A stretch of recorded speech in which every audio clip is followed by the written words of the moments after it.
بسم اللہ الرحمن الرحیم، پروگرام انسائڈ دا نیوز اور میں ہوں ڈاکٹر ثنا غوری۔ آج بانی پاکستان کا دن ہے۔ وہ شخص جس سے پاکستان دیا سوچ دی اور سوچ کو پنپتے ہوئے تمام مسلمانوں نے لبیک کیا۔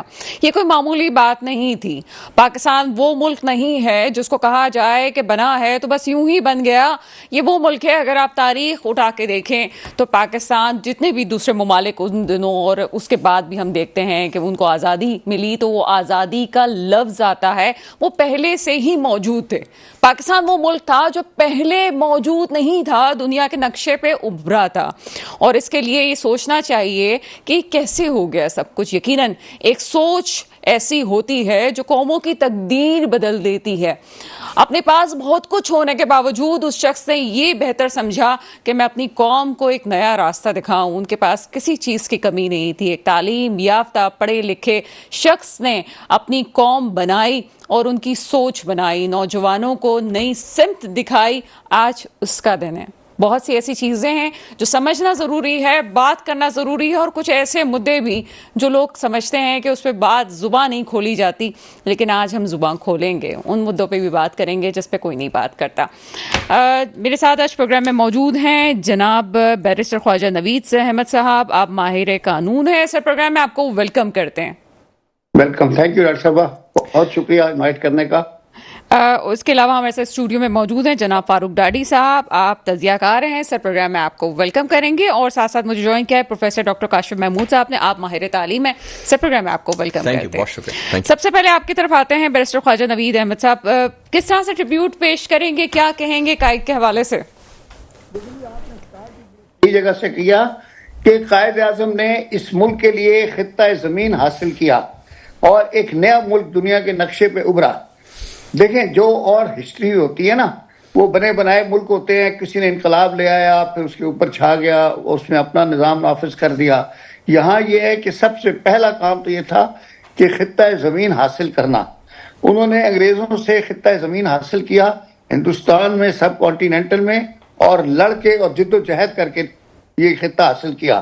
اچھا، دنیا میں صرف دو ہی ملک ہیں جو نظریاتی بنیادوں پہ یا مذہبی بنیادوں پہ قائم ہوئے ہیں۔ ایک ہے پاکستان اور دوسرا ہے اسرائیل۔ اسرائیل بھی مذہب کے نام پہ بنا ہے اور پاکستان بھی مذہب کے نام پہ بنا ہے۔ ٹھیک ہے، وہ اب کہتے تھے کہ بٹ کے رہے گا ہندوستان، لے کے رہیں گے پاکستان، اور دیکھیں وہ پاکستان لے کے دکھا دیا۔ اور اتنی بڑی جدوجہد تھی، جب یہ نظریہ دیا تھا، جب یہ نظرہ دیا تھا تو لوگ سمجھتے تھے شاید یہ کوئی دیوانے کا خواب ہے، لیکن پھر دنیا حیران ہو گئی، لوگوں نے دیکھا کہ کیسے پاکستان بن گیا۔ تو اس پاکستان کو بنانے کے لیے قائد اعظم نے مسلمانوں کے ساتھ مل کے بہت جدوجہد کی۔ یہ مسلم لیگ جو 1906 میں بنی تھی، قائد اعظم نے 1913 میں مسلم لیگ کو جوائن کیا اور اس کے بعد اس کے لیڈر بنے۔ پھر اس وقت پہلے کانگریس میں تھے، انہوں نے دیکھا کہ کانگریس جو ہے وہ خالصتاً ہندوؤں کی زبان ہے، جماعت ہے، اور وہ پریجوڈس تھے اور وہ مسلمانوں کے لیے خلاف کام کر رہے تھے۔ لہذا قائد اعظم نے کانگریس سے علیحدگی اختیار کر کے مسلمانوں کی جماعت حاصل جوائن کی، اور پھر اس کے اندر اپنی جد و جہد کی، اور اس جد و جہد میں ماشاءاللہ اللہ تعالیٰ نے ان کو کامیابی سے ہمکنار کیا، اس لیے کہ وہ اصول پرست تھے، کسی لالچ میں نہیں آتے تھے، اور اپنے اصولوں کی بنیاد پہ وہ ڈٹے رہے، اور آخر میں وہ پاکستان لے کے دکھا دیا۔ اچھا، اب کیا ہے کہ جو بھی لیڈر خطہ یہ ملک بناتا ہے نا، جو بانی ہوتا ہے، اس کے لیے دو چیزیں بڑی ضروری ہوتی ہیں۔ پہلی تو یہ ہوتی ہے کہ زمین کا ٹکڑا حاصل کرے۔ قائد اعظم نے وہ زمین کا ٹکڑا تو اپنی زندگی میں حاصل کر لیا۔ دوسرا جو تھا نا، اس کا کام، مین ٹاسک تھا کہ وہ سارے بکھرے ہوئے لوگوں کو ایک قوم بنانا۔ قائد اعظم نے، ہم جب پاکستان بنایا تو ہم تھے پنجابی، سندھی، بلوچی، کشمیری، پختون، الگ الگ اپنے اپنے صوبوں میں تھے، ہمارے اپنے اپنے کلچر تھے، اور سب لوگ الگ الگ رہتے تھے، مگر سارے اسلام کے نام پر قائد اعظم کی چھتری کے نیچے جمع ہو گئے۔ اب قائد اعظم نے ہم سب کو ایک قوم بنانا تھا، لیکن اللہ تعالیٰ نے صحت میں ان کو مہلت نہیں دی، اور وہ اس دنیا سے ہمیں قوم بنائے بغیر رخصت ہو گئے، جس کی وجہ ہے کہ آج تک ہم دھکے کھا رہے ہیں۔ اگر وہ تھوڑا سا قائد اعظم کو مہلت مل جاتی اور وہ ہمیں قوم بنا جاتے ہم آج بھی قوم بن جاتے ہیں صرف میچ والے دن. جس دن ہمارا انڈیا کے ساتھ میچ ہوتا ہے نا، ہم سارے کہتے ہیں کہ ہم پاکستانی ہیں، اور پاکستان کا جب چھکا لگتا ہے تو سارے اچھل اچھل کے تالیاں بجاتے ہیں، اور جب پاکستان کا کیچ آؤٹ ہوتا ہے تو سارے پن ڈراپ سائلنس ہو سر جاتی ہے. بہت آپ نے ایک گہری بات کی کہ ہم قوم نہیں بن سکے اور بہت کم ہاں مہلت ان کو ملی تھی. اس جی میں ایک واقعہ جو ہے بہت امپورٹنٹ ہے جی جس کے ڈاکٹر بارے میں صاحبہ. ہم پڑھتے ہیں کہ ایک اجلاس میں وہ وقت سے پہلے پہنچے اور وقت پہ ہر جگہ پہنچتے تھے. جب وہ وقت پہ پہنچ گئے اور جب انہوں نے دیکھا، انہوں نے لوگوں سے پوچھا انتظامیہ سے کہ جو اوپر سیٹیں جو خالی ہیں یہ کیوں خالی ہیں، یہ جو نشستیں ہیں، تو انہوں نے کہا کہ انتظامیہ نے بتایا کہ اس پہ تمام جناب اعلیٰ عہدیداران بیٹھیں گے، منسٹرز بیٹھیں گے. تو انہوں نے کہا چونکہ وہ وقت سے تاخیر سے آئے ہیں تو یہ تمام سیٹیں نشستیں ہٹا دی جائیں. اور لیاقت علی خان صاحب کہتے ہیں کہ بعد میں انہوں نے کہا کہ مجھے زندگی میں، وہ کہتے ہیں مجھے ایک افسوس ہے کہ میں وقت پہ کیوں نہ پہنچ سکا. اور چاہے وہ لیاقت علی خان صاحب ہوں اور تمام ذمہ داران، انہوں نے کھڑے ہو کے وہ پروگرام اٹینڈ کیا. یہ اتنی چھوٹی سی بات ہے کہ لیکن یہ قوموں کو درس دے گیا ہے. جی بہت بڑی سر بات ہے. بیرسٹر صاحب ساتھ ہی رہے گا کیونکہ میرے معزز مہمان فاروق ڈاڈی صاحب بھی اسٹوڈیو میں موجود ہیں، ان سے بھی بات کرتے ہیں. جی فاروق ڈاڈی صاحب، کیا کہیں گے آج قائد کے حوالے سے؟ دیکھیں، قائد اعظم کو جتنا بھی خراج تحسین پیش کرے وہ کم ہے، کیونکہ جیسے بیرسٹر صاحب نے بھی کہا اور یہ بات عیاں ہے کہ انہوں نے ایک ملک تو بنا دیا لیکن آج تک ہم ایک قوم نہیں بن سکے. اس کی بنیادی وجہ یہ ہے کہ پاکستان کے بننے کے 1 سال کے بعد وہ رحلت فرما گئے اور انہوں نے اپنی بیماری اس مومنٹ کے تحت سختی سے چھپا کے رکھی تھی کہ اگر یہ انگریزوں کو پتہ چل جاتا کہ ان کو ہائی لیول کی ٹی بی ہے تو شاید پاکستان بننے نہ دیتے. تو بہرحال انہوں نے اس رازداری سے جو کام کیا اور جو محنت کی، قائد اعظم کے اوپر کبھی زندگی میں نہ کوئی کیس بنا نہ کوئی گرفتاری ہوئی، کیونکہ وہ قانون داں تھے اور قانون کی پاسداری ان کا اولین وہ تھا. اور ان کے جو یونٹی، فیتھ اینڈ ڈسپلن، اس کے اوپر سارا وہ ایک دار و مدار تھا اور اسی کو لے کے وہ چلتے تھے. جیسے ایک دفعہ یہ ہوا کہ آپ نے جیسے قصہ سنا لیٹ آنے پہ، تو اجلاس ہونے والا تھا تو کہا کہ سر میں مہمان آ رہے ہیں، ان کے لیے کیا چائے اور بسکٹ وہ کیا کروں؟ تو بولے چائے ہم وہ اپنے گھر سے پی کے نہیں آئیں گے، یہ تو عوام کا پیسہ ہے، وہ اپنے گھر سے پی کے آئیں گے. تو آج ہم یہ دیکھتے ہیں کہ جس بے دردی سے ملک کا پیسہ لٹایا جاتا ہے اور بے دردی سے بے دریغ استعمال کیا جاتا ہے، تو ہم نے قائد اعظم کے ان اصولوں کو بلا دیا ہے.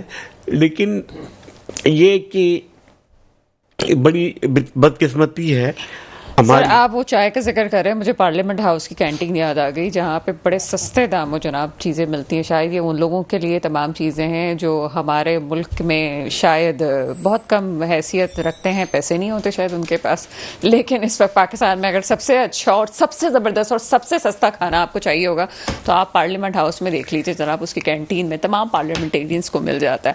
ایک بریک کے بعد مزید اس موضوع پہ بھی بات کریں گے کہ نوجوانوں کے ساتھ قائد کا رویہ کیا تھا اور بچوں کے لیے قائد کیسے تھے. ایک چھوٹا سا بریک ہے، بریک کے بعد آپ کے سامنے حاضر ہوتے ہیں.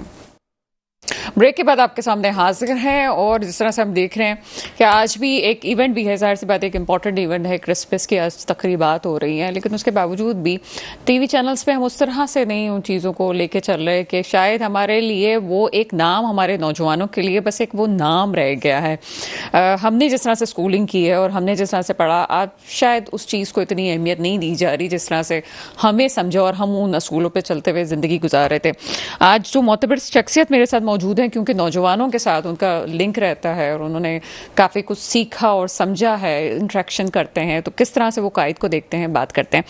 پروفیسر ڈاکٹر کاشف محمود صاحب، کس طرح سے آپ دیکھتے ہیں کہ قائد نوجوانوں کے لیے کیسے تھے اور بچوں کے لیے وہ کیسے تھے؟ دیکھیں، قائد اعظم محمد علی جناح جو ہے نا، میرا خیال ہے کہ ہمیں بہت کچھ تعلیم میں چینج کرنے کی ضرورت ہے، کیونکہ میں نے کئی دفعہ یہ بات بولی، ہم نے اپنے رول ماڈلز غلط ڈیفائن کیے ہیں. اچھا، اگر آج اس وقت آپ بچوں سے پوچھیں گے نا کہ ان کے رول ماڈلز کیا ہیں، سو آپ کو بڑا الارمنگ ہوگا کہ وہ سارے ویسٹرن لوگ ہیں جو رول ماڈلز ہیں. نبی پاک صلی اللہ علیہ وسلم بہت کم لوگ بولیں گے. ہمارے قائد جو ہیں قائد اعظم صاحب, ان کے بارے میں بہت کم لوگ جانتے ہیں. ریزن یہ ہم نے ان سب کو پڑھایا ہے رٹوانے کے لیے کہ کیسے رٹیں. قائد اعظم کے 14 نکات رٹوائیں. آج آپ جائیں پوچھ لیں, آخری 14ویں نکات کے علاوہ میرا خیال ہے 13 نکات کسی کو نہیں پتہ. قائد اعظم کی زندگی کے بارے میں کسی کو نہیں پتہ. قائد اعظم اگر مسلمانوں کے لیے کام نہیں کرتے, لیٹس ازیوم وہ انڈیا میں تھے, بزنس فیملی سے تھے, باہر پڑھنے گئے. He was the youngest barrister, Indian barrister to be called in Lincoln's bar. یہ ایک بڑا لنکنز ان کہلاتا ہے, bar at Lincoln's Inn, which is very prestigious institution, 600 سال زیادہ پرانا انسٹیٹیوشن ہے. تو he was the youngest Indian at that time that was called in Lincoln's Inn. Lincoln's Inn کہلاتا ہے. اچھا, انہوں نے آ کے یہاں پریکٹس شروع کی, بیرسٹر, یونائٹیڈ انڈیا میں بڑا نام کمایا. اگر ہسٹری پڑھیں, میں چونکہ باہر سے تعلیم حاصل کی ہے تو میں نے دوسری ہسٹری بھی پڑھی ہے. You will be surprise, Quaid Azam نے جو کانگریس جوائن کی تھی وہ جوائن کی تھی یونٹی کے لیے, کہ مسلمان اور ہندوؤں کو یونائٹ کیا جائے. کیونکہ جب وہ واپس آئے تھے تو ان کو کچھ اس طرح کا مل رہا تھا کہ یار مسلمانوں کے ساتھ صحیح نہیں ہوتا. جیسے بیرسٹر صاحب نے کہا, سر نے کہا کہ کچھ عرصے کے بعد ان کو آئیڈینٹیفائی ہو گیا کہ یہ جو ہیں پریجڈس رکھتے ہیں مسلمانوں کے خلاف, تعصب ہے, چیزیں ہیں. تو پھر انہوں نے کہا کہ بھائی یہ تو میں نے مسلمانوں کے لیے کام کرنا ہے. پھر اس وقت بھی جب مسلم لیگ جوائن کی, اس کا سپریشن مقصد نہیں تھا, صرف رائٹس کو اپ ہولڈ کرنا تھا. پھر اوور دا ٹائم انہوں نے دیکھ لیا کہ بھائی یہ تو مسئلہ کچھ اور ہے, تو پھر انہوں نے وہ 2 نیشن تھیوری دی. دیکھیں یہ لاجیکل ہے. ہسٹری نیڈس ٹو بی ایسے دکھائی جانی چاہیے جیسے اسٹوری ہے ایک, رائٹ, تاکہ بچوں کو یاد رہے. قائد اعظم نے پاکستان بننے کے بعد ینگسٹرس کو کہا کہ بھائی پاکستان کا فیوچر آپ ہیں. اور بڑے دیکھیں یونٹی, فیتھ, ڈسپلن, ہم سب کو پتہ ہے, 3 تلوار کے اوپر بھی لکھا ہوا ہے. ہمارے پاس تو کچھ بھی نہیں ہے. Do we have unity? Do we have faith? Are we discipline? یہ 3 ہے. کسی بھی بچے سے پوچھنا اس کو پتا ہے یونٹی, فیتھ, ڈسپلن کیا ہے, بٹ ہم میں نہیں ہے. انہوں نے یوتھ کو سمجھایا کہ بھائی پاکستان کو اگر اوپر لے کے جانا ہے تو آپ کو اپنا رول پلے کرنا پڑے گا, غلط قسم کی پالیٹکس سے دور رہنا پڑے گا. یہ سارے ان کے, ہم سب قائد اعظم کے فرمان آتے رہتے ہیں, ٹی وی پہ دیکھتے رہتے ہیں, ایک سلائیڈ ہوتی ہے, وی جسٹ اسکپ دیٹ. سو ہمیں قائد اعظم کو ایز اے رول ماڈل بچوں کو پڑھانا پڑے گا. اور جیسے ہم ایلان مسک کو پڑھاتے ہیں, ایلان مسک ایک بہت ہی بڑا بزنس مین ہے, ایک بہت بڑا جو ہے وہ ریسرچر بھی کہہ سکتا ہوں. I would say he's a damn good guy. I follow him for the last 10-12 years now. But کیا قائد اعظم کو ہم نے ویسے بتایا ہے؟ کیا قائد اعظم کی زندگی پہ ویسے کوئی فلم بنانے کی کوشش کی ہم نے ایک جنا کی ایک مووی بنائی جس میں دیکھیں ہم قائد اعظم کو صرف اور صرف ایک ہی طریقے سے دکھاتے ہیں کہ پاکستان بن گیا, پاکستان کی کہانی ہو گئی. قائد اعظم کی ایک biographic movie for a youth کیوں نہیں بن سکتی؟ بچوں کو, جیسے آپ نے بتایا, قائد اعظم تو انتہائی ڈسپلن انسان تھے, انتہائی ڈسپلن. آپ نے 100 اسٹوریز کیا, ہر جگہ ڈسپلن دکھتا تھا ان کا. ان کی ویڈیوز دیکھیں آپ, ان کی تصویریں دیکھیں آپ مجھے بتائیں, go back to 1930s and 40s. I am not talking about 2014 میں سوٹ پہنا ہوں, 3 پیس پہنا ہوں. بھائی انٹرنیٹ ایک بڑی الگ کہانی ہے. اس وقت میں دیکھوں, اس وقت امریکہ میں پیرس میں لوگ کیا پہن رہے ہیں, I could actually where that thing down. But in 30s, in 20s Quaid Azam نے کہا کہ بھائی اجلاس ہونا ہے یا جلسہ ہونا ہے, کوئی ٹیلی ویژن نہیں, کوئی ریڈیو اس طرح کا نہیں, لوگوں کے پاس ٹیلی فون نہیں, ہزاروں کی تعداد میں لوگ پہنچ گئے. کیوں؟